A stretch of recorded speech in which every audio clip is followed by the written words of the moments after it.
આવતા દિવસોમાં જે પીએમ સાહેબનો જે ભાવનગરમાં પ્રોગ્રામ છે એના હિસાબથી અત્યારે એક રિહર્સલ ચાલુ છે અને સાથે સાથે છેલ્લા દિવસોથી અમારે જિલ્લામાં બંદોબસ્તની બધું પ્લાનિંગ થઈ ગઈ છે અને કુલ મળીને અમારા 40 જેટલા સિનિયર અધિકારીઓ અને 200થી ઉપર પીઆઈ પીએસઆઈ અને લગભગ 4000 જેવા પોલીસ કર્મચારીઓ અને અન્યનો બંદોબસ્ત ગોઠવાઈ ગયું છે.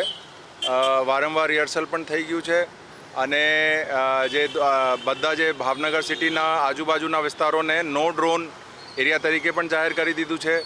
પાર્કિંગ માટે લોકોના જે વાહનોની અવરજવર માટે પણ એક ખાસ પ્લાનિંગ થઈ ગયું છે.